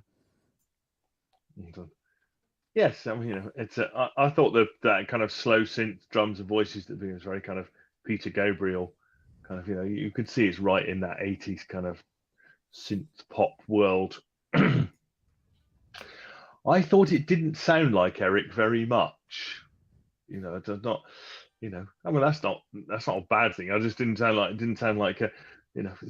If you'd played it to me, I don't think I would have necessarily sussed out straight away that it was Eric. Yep. I think I might have been a bit confused about who it actually was with those spacey vocals and stuff. And there's some quite nice driven guitar that plays chords in the background and things. But again, it's sort of guitar solos and things in it, which I see. For me, I just thought it could do with being shorter.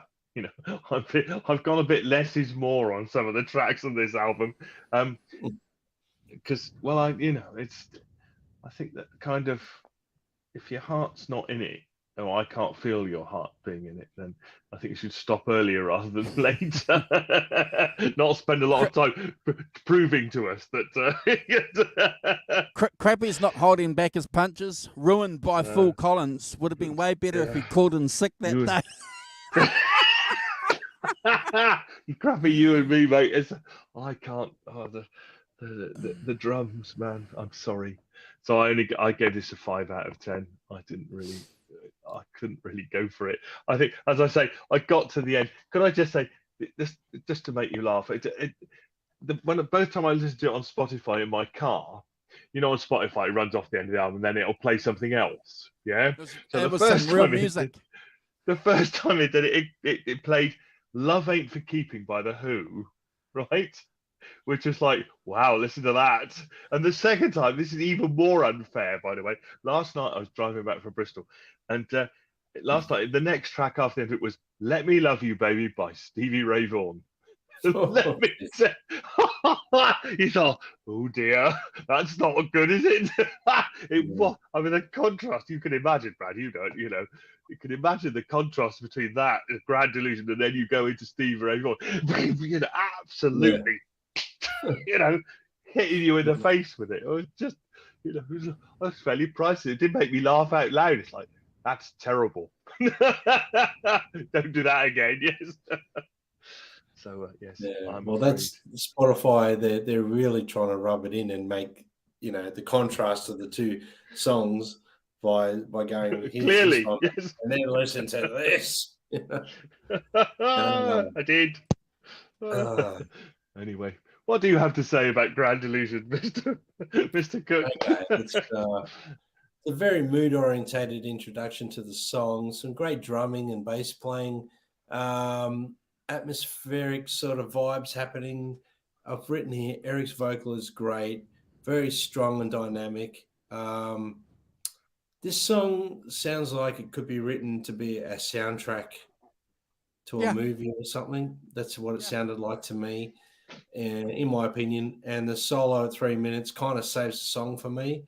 The production, I'm not overly over the moon about, but some of the other tracks on this I've already sort of mentioned that, so there's no point sort of harping on about that. There's great musicianship going on throughout the song with some wonderful backing vocals. The outro guitar playing is very bluesy and soulful and emotional. But I gave it a 7 out of 10, guys. Never a skip. Fantastic. Look, ladies and gentlemen, I think one of the great things that we've done and we do here on this channel is that, yes, we do go overboard on some of our rankings on some of the albums we pick, you know. And we do, you know, go out there and offer an objective music fan's perspective without less emotion on a lot of albums too, Simon. And this is certainly one of the albums that we've clearly done that on. I just want to back up Eric Clapton, though, with this album. In the context of his career, this was an important album. And as I said in the intro, it went on to become a commercially successful album. It was the album, Brad, that he needed to go to the record company to say, I'm going to do this with Journeyman. Yeah. Do you understand that? You know, if this album had been a flop, we wouldn't have got Journeyman and 24 Nights. Yeah. Well, it's, from my understanding, he really did focus on his vocals around this time, and then Journeyman, his vocals were outstanding. And through the 24 Nights, his vocals were, you know, the best I think Eric's ever sung. And you know, we all know Eric as a guitar player and a, you know, slow hand. Clapton is God, the guitarist, but I've always admired his voice, even in the early days when he didn't really want to sing, but he was singing. But in this present point in time, with August, you can really hear him trying to become more of a singer, I think. Yep. And then in Journeyman, I don't know, I think he was getting a lot of help with his voice at this particular time in his career. And he progressed to what I would say through Journeyman and into 24 Nights to be an equal singer as he was guitarist. So he wasn't just a guitarist that could sing. He was actually a vocalist as well.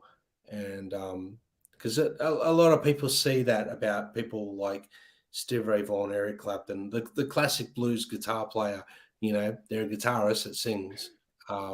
But I think, you know, this was a really important album, as you mentioned, Andrew, that made him become, you know, the Journeyman. Let's say that. Yeah. I think there's, you know, clearly I'm wrong in that it was a massive commercial success. What does Simon know? Not much, anyway. Ruining my rock professor image. Yeah, torn out. That's over there. That's gone. But I think, plus points. I agree with you, Brad. The singing, definitely a plus point on this record. You know, clearly he's getting to be a really, really good vocalist. And I think that point about being a guitarist who sings and being a vocalist is a really good one. I think that's a really good point. I think getting Greg Fillinganes and Nathan East, those are definite pluses, aren't they, in the band for going forward into 24 Nights. So that's, you know, that's big in retrospect. That's a big move, you know, getting those guys in who can do everything clearly and play on everything. Nathan East is still playing with him. I think those are definite plus points. You know, I think that it's, you know, as I've said a lot, you know, the production is very 80s, you know, very, very 80s, and that, but, you know, you've got to be contemporary, haven't you? You know, at some point, then you will have had, you know, he would have had to have been part of that record. You know, got to be contemporary. So you got a contemporary drum sound, contemporary keyboard sound, synthesizers, and all that stuff. And you know, it is contemporary with the 80s. It is a classic 80s record. And if you know, I say, the fact that I don't get on with that sound and stuff is entirely my fault, and not, you know, and I'm completely, you know, wrong in terms of its sales and in terms of people liking it, you know, because lots of people do like it, you know, and they do like that sound, and it's a very nostalgic thing. If people hear that on the radio now, it becomes a very nostalgic thing for them. And I think, you know, that That's fine. That's good. The fact that I'm out on a limb is because I'm out on a limb. But, It's and one of those also, strange things that you have to put into context. I think the 80s, yeah, where yeah. singles were important, but the album was as well. So we already said that Color of Money and the way that you do it was really, really important, which drove people to buy this album.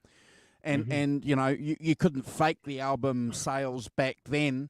But I just want to back up the point, though, that we just said. We've mentioned it many times, ladies and gentlemen, that this is an 80s album. It's one of the first albums that we've done, which is clearly from start to finish an 80s album. Compare this to Journeyman in 89, and you cannot. I will fight you. Journeyman is not an 80s album.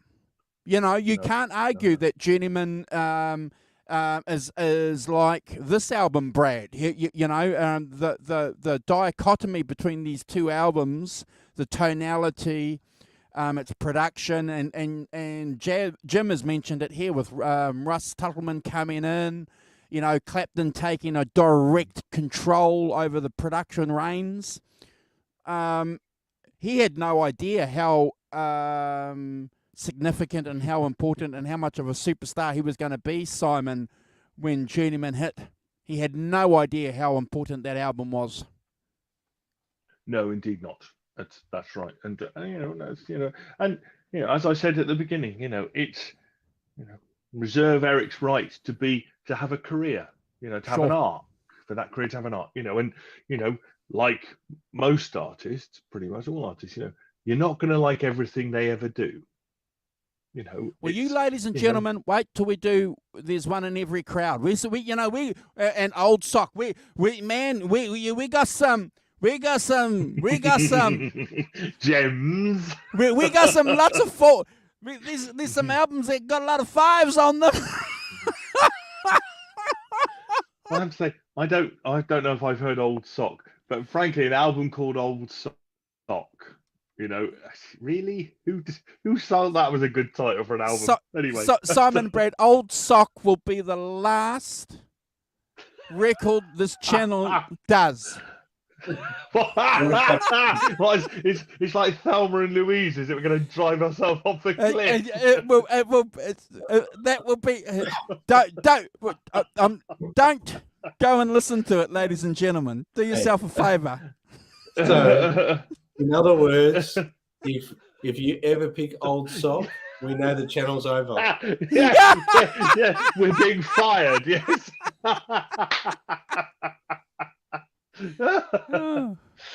Brilliant. We out of here. Yes, Yeah, I think we thanks should get for out of joining here. us, everyone. And if Yeah, you've got thanks very much. into this, anyone that's watching this that hasn't subscribed already, please do. And thanks for joining us. Yeah, I'll just say goodbye, Derek.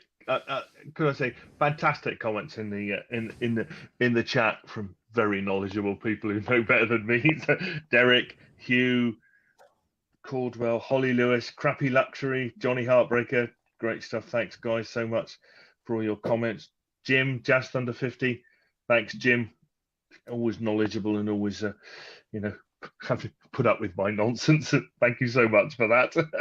Holly, Hugh, Crappy Luxury. Oh God, loads of comments. We've been fantastically active today. That's really Jimmy Ray Hawkins. Thanks, Jimmy Ray, for joining in. Everybody joins in. It's fantastic. And could I say, from my own point of view, I feel this is such a safe space for me to say it's a 4 and I don't, and I'm not impressed, kind of thing. And nobody's like, on me about it. I think that's such a positive thing for what we do here, that we can say these things and nobody's banned me. I'm amazed. So, can I just say one thing, Simon? Yeah. Simon, can I just say one thing on that? If you ranked Stairway to Heaven 4, you'd be sacked. Yeah. Not ranking Stairway to Heaven as 4 ever. But what I'm saying, if you rank a song what it's worth, you'll never be locked out. Yeah. For what it's worth is a 10 in my books. Yeah. So who else have I? Hopefully, can I get Justin, Hugh Caldwell, thanks, Hugh, for all your kind comments. Holly and Ellen, of course. Ellen, thanks so much, Ellen, for all your comments as well. Hopefully I've got everybody. If I haven't, Cool. I apologise. So have a great week, everyone, and we'll see you next week for something else. I just want to echo this comment here by Derek. August, uncomprisingly 80s, 100% Journeyman, modern retro. Perfect combination. Couldn't have said it better. Yeah, Perfect. yeah. Yes, Derek, thank you. Beautifully said. Derek is So Derek that, is ladies Derek, and yes. gentlemen, so you can see the method in our madness here that we've done on the channel. So that's why we picked this album, because it's dovetailing into the Almost 24 Nights definitive package, which is coming out. So I'm glad that we did this. We did well. You guys in the chat and ladies in the chat, pat yourselves on the back. You're part of rock and roll history here on this channel. You guys are awesome. You are, indeed. And we will see you next week. Take care, all. Take it away, Eric, the orchestra leader.